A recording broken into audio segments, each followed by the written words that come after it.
جو زمانہ اس کے سامنے آتا جائے گا تو پھر اس کی رائے اور اس کی تدبیر اور اس کا طریقہ بدلتا چلا جائے گا.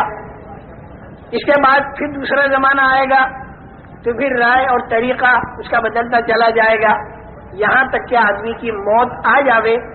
تو موت آنے کے بعد حالات ختم نہیں ہوتے بلکہ حالات کا انتظام کرنے کا کی جو طاقت تھی وہ ختم ہو جاتی. عام طور سے یہ سمجھا جاتا ہے کہ موت آئی تو حالات ختم ہو گئے، خوشحال آدمی کی خوشحالی ختم ہو گئی اور بدحال آدمی کی بدحالی ختم ہو گئی، جو بیمار تھا اس کی بیماری ختم ہو گئی، جو بھوکا پیاسا تھا بھوک پیاس اس کی ختم ہو گئی، جو خوب کھاتا پیتا تھا تو خوب کھانا پینا ختم ہو گیا، عزت والے کی عزت ختم ہو گئی، ذلت والے کی ذلت ختم ہو گئی. اس لیے جب موت آتی ہے تو آدمی کی لاش کو قبر کے اندر دفن کر دیتے ہیں، تھوڑے دنوں کے بعد میں وہ مٹی بن جاتا ہے، آگے کچھ دکھائی نہیں دیتا. تو عام ذہن پوری دنیا کا یہ ہے کہ مر گئے تو ختم ہو گئی بات، حالات سارے ختم ہو گئے، جتنے بھی حالات اچھے یا برے ہیں وہ موت تک ہیں. لیکن ایسا نہیں ہے. ہمارا اور تمہارا پیدا کرنے والا خدا جس نے اپنی قدرت سے 3 اندھیریوں میں ماں کے پیٹ کے اندر اس انسان کو بنایا، جبکہ وہاں پر کوئی روشنی بھی نہیں تھی، ماں کا پیٹ تھا، بچے دانی تھی اور اس کے اندر ایک جھلی تھی، اس جھلی کے اندر لپٹا ہوا بچہ تھا اور سارے اعضاء انسانی اللہ تعالیٰ نے بنائے. وہ بنانے والا اللہ وہ خود یہ بتا رہا ہے کہ موت کے بعد ایک لمبی چوڑی زندگی آنے والی ہے جو مرنے سے پہلے والے کو دکھائی نہیں دیتی، لیکن وہ یقیناً ایک زندگی آنے والی ہے. انسان کے اوپر 4 منزلیں آنے والی 4 منزلیں ہیں. ایک منزل تو ہے ماں کے پیٹ کی، دوسری منزل ہے دنیا کے پیٹ کی، تیسری منزل ہے قبر کے پیٹ کی اور چوتھی منزل ہے آخرت کی. اور وہ آخری منزل ہے، اس کے بعد پھر کوئی 5ویں منزل نہیں. آخرت میں جو مقام اس کے لیے راحت کا یا تکلیف کا طے ہو گیا تو وہ اسی مقام کے اندر رہے گا، اس کے بعد پھر کوئی 5ویں منزل اس کی نہیں ہے.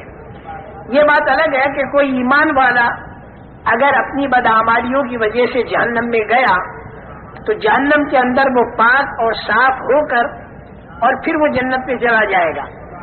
لیکن بغیر ایمان کا جو آدمی ہوگا، جس کے اندر ایمان نہیں ہوگا، جو کفر والا ہوگا اور شرک والا ہوگا، وہ جب جہنم میں جائے گا تو وہ اس کی آخری منزل ہوگی اور اس کے اندر سے وہ نکلے گا نہیں.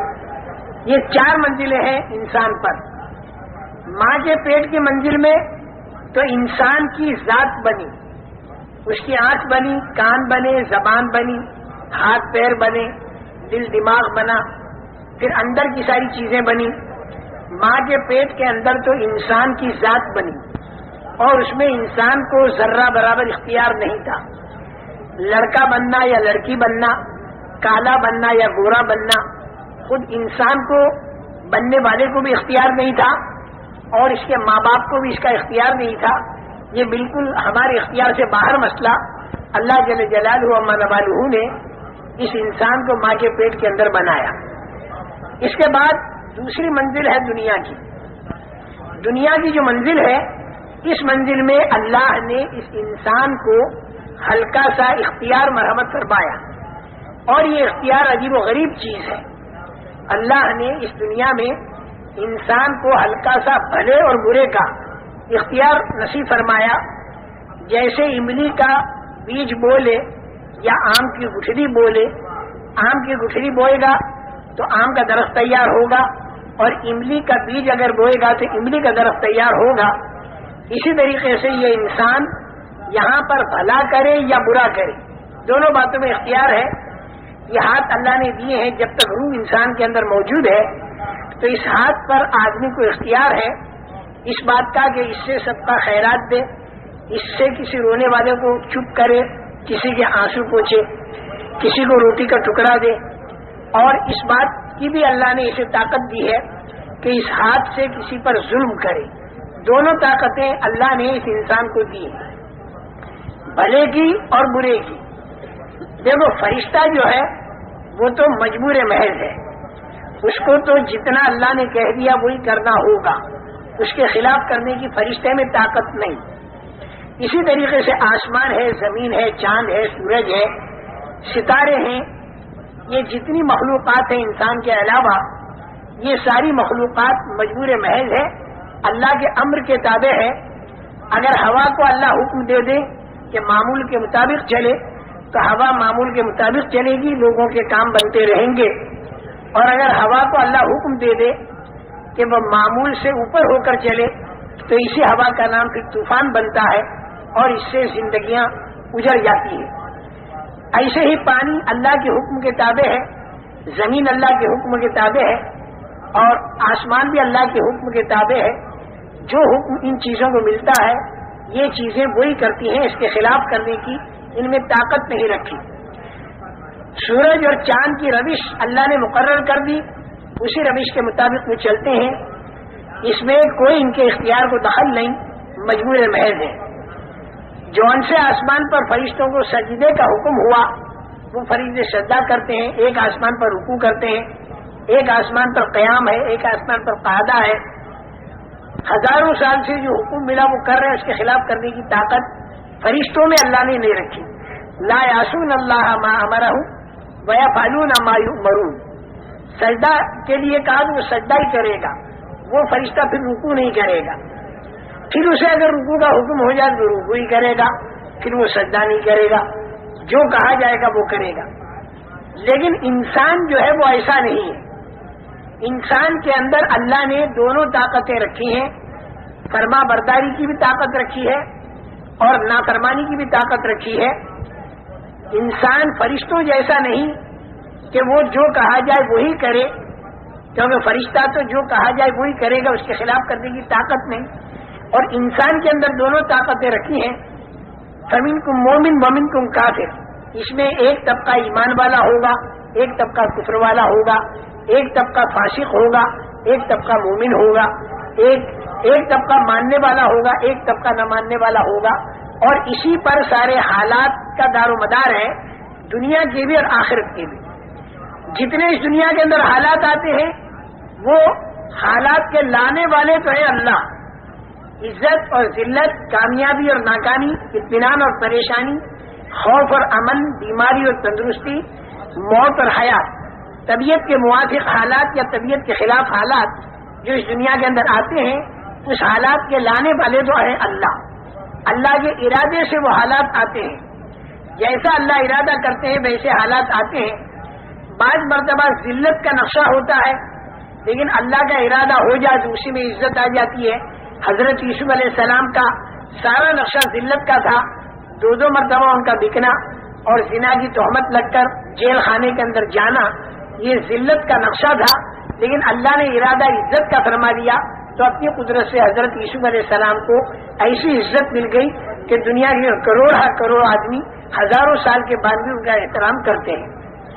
اور بعض مرتبہ نقشہ سارا عزت کا ہوتا ہے لیکن اسی کے اندر اللہ تعالیٰ کا ارادہ ذلت کا ہو جاتا ہے تو پھر وہ آدمی ذلیل ہوتا ہے. جیسے قارون، سارا نقشہ اس کے پاس عزت کا تھا لیکن اللہ جل جلالہ و منوالہ نے اسے اتنا ذلیل کیا کہ آج دنیا کے کروڑ انسانوں میں کوئی شریف آدمی اپنے بیٹے کا نام قارون رکھنے کو تیار نہیں. تو میرے محترم دوستو، حالات جو آتے ہیں انسان پر وہ اللہ کی طرف سے آتے ہیں، اللہ ہی حالات کو لاتے ہیں. لیکن اللہ تعالیٰ کے حالات لانے کا ایک ضابطہ اور ایک قانون ہے. اللہ تعالیٰ جتنی ضابطے کی رعایت کرتے ہیں اتنی کوئی ضابطے کی رعایت نہیں کرتا. اللہ نے ضابطے بنا رکھے ہیں. ضابطے کی اتنی رعایت ہے کہ لئن اشرکت ليحبطن عملك ولتكونن من الخاسرین. یعنی معصوم سے معصوم تر شخصیتوں سے اللہ یہ کہتے ہیں کہ اگر شرک کیا تو اعمال سارے ختم ہو جائیں گے اور نقصان والوں میں تم بن جاؤ گے. آپ اندازہ لگاؤ کہ ضابطے کی اللہ کے ہاں کتنی رعایت ہے. یہ حالات جو آتے ہیں دنیا میں اور آخرت میں یہ ایک ضابطے کے ماتحت آتے ہیں، بلا ضابطہ اندازن نہیں آتے. اور ضابطہ اللہ کا حالات لانے کے لیے دنیا کے اندر کی پھیلی ہوئی چیزیں نہیں ہیں بلکہ انسان کے بدن سے تیار ہونے والے اعمال ہیں. بہت بڑا مغالطہ ہر زمانے میں بڑی بھاری اکثریت انسانوں کی کو لگا اور آج کے زمانے میں بھی بہت بھاری غلطی کروڑ انسانوں سے جو ہو رہی ہے وہ یہ ہو رہی ہے کہ عام طور پر انسان یہ سمجھ رہے ہیں کہ ہمارے حالات کا بننا اور بگڑنا یہ موقوف ہے چیزوں کی کمی اور بیشی پر. اگر چیزیں ہمارے ہاتھ میں زیادہ ہوں گی تو ہمارے حالات بنیں گے، اور اگر چیزیں ہمارے ہاتھ میں کم ہوں گی تو ہمارے حالات بگڑیں گے. یہ عام لوگوں کا ذہن ہر زمانے میں رہا. فرعون کا بھی یہی ذہن رہا، قارون کا بھی یہی ذہن رہا، اور جتنی نافرمان قومیں گزری ان سب کا ذہن یہ رہا کہ ملک اور مال، روپیہ اور پیسہ، سونا اور چاندی، دکان اور کھیت، یہ جتنی چیزیں ہمارے ہاتھ میں زیادہ ہوں گی اتنے ہمارے حالات بنیں گے. اللہ کی طرف سے بھیجے ہوئے جو انبیاء کرام علیہم الصلوۃ والسلام تھے، انہوں نے آ کر ہر زمانے میں انسانوں کا یہ ذہن بنایا کہ حالات آتے ہیں اللہ کی قدرت سے، حالات آتے ہیں اللہ کے ارادے سے، لیکن اللہ تعالیٰ نے حالات کے لانے کا ایک ضابطہ بنا رکھا ہے، اور وہ ضابطہ جو ہے وہ انسان کے بدن سے تیار ہونے والے اعمال ہیں، اور انسان کے دل کے اندر کا یقین ہے. اگر اس کے دل کے اندر کا یقین ٹھیک ہو جائے اور اس کے بدن سے تیار ہونے والے اعمال ٹھیک ہو جائیں، آنکھوں کا دیکھنا، کانوں کا سننا، زبان کا بولنا، ہاتھ کا پکڑنا، پیروں کا چلنا، دل اور دماغ کا سوچنا اگر ٹھیک ہو جائے تو اللہ تعالیٰ حالات اچھے لاویں گے. اور اگر انسان کے اعمال خراب ہو جائیں تو اللہ تعالیٰ حالات خراب لاویں گے. دوسرے لفظوں میں اس سے بھی آسان لفظ جو ہے وہ یہ کہ اگر دینداری ہوگی تو اللہ تعالیٰ کامیاب کریں گے، اور اگر بے دینی ہوگی تو اللہ تعالیٰ ناکام کریں گے. اگر دینداری کچے مکان والے کے پاس ہوگی تو اللہ کچے مکان والے کو کامیاب کریں گے، اور اگر بے دینی پکے مکان والے کے پاس ہوگی تو اللہ تعالیٰ پکے مکان والے کو ناکام کریں گے. لیکن ایک حیرت کی بات جو انسان کو حیرت میں ڈالتی ہے ہر زمانے میں اور آج کے دور میں بھی، وہ یہ کہ بہت سے دین والے، بہت سے ایمان والے، بہت سے اعمال والے، ان پر بھی تکلیفیں آ جاتی ہیں، اور بہت سے بغیر دین والے، بہت سے بغیر ایمان والے، بہت سے بے دین آدمی بہت سی مرتبہ دیکھے جاتے ہیں کہ وہ بڑے راحت میں ہوتے ہیں. اس کے بارے میں ایک بات اپنے ذہن میں بٹھا لیں. اصل کامیابی وہ ہے جو مل کر ختم نہ ہو، اور اصل ناکامی وہ ہے کہ جو آ کر ختم نہ ہو. ایک بات یہ ذہن میں بٹھا لیں. عام طور سے آدمی دیکھتا ہے کہ بے دین آدمی رشوت بھی لیتا ہے، جھوٹ بولتا ہے، دھوکہ دیتا ہے، غبن کرتا ہے، خیانت کرتا ہے، پیسہ اس کے پاس بہت ہے، کھانا، کپڑا، مکان، سواریاں بہت مزے کے اندر ہے، تو آدمی سمجھتا ہے دیکھو بے دین ہے لیکن پھر بھی کامیاب ہے.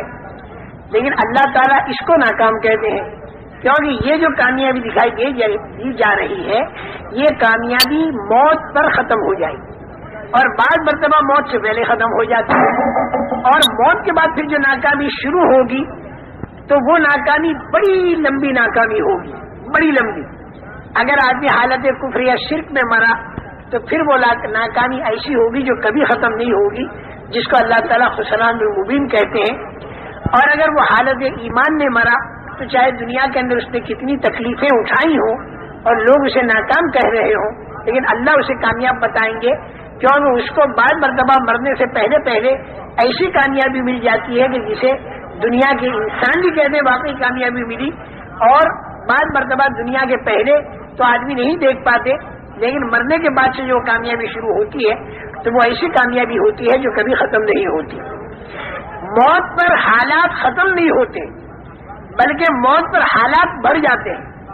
اگر مرنے کے بعد اچھا حال آیا تو وہ اچھا حال بڑھ جائے گا، مرنے کے بعد اگر برا حال آیا تو وہ برا حال بھی بڑھ جائے گا. جیسے دنیا کے حالات ہیں ویسے نہیں رہیں گے. دنیا کا جیسا اچھا حال ہے، موت کے بعد اگر کسی کو اللہ نے اچھا حال دیا تو وہ دنیا جیسا اچھا حال نہیں ہوگا بلکہ وہ بڑا ہوا ہوگا.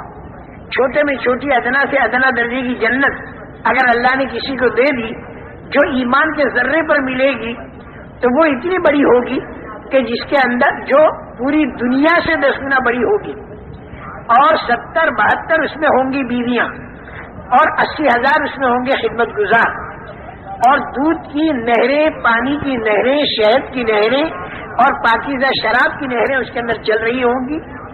سونے اور چاندی کی اینٹوں کے بنے ہوئے مکانات ہوں گے، ان کے جوڑنے کا گاڑا مشک کا ہوگا، اور جنت کی زمین کی مٹی زعفران کی ہوگی، اور پتھر اور کنکر ہیرے اور جواہرات کے ہوں گے، اور جو نعمت ملے گی وہاں پر کبھی چھینے گی نہیں۔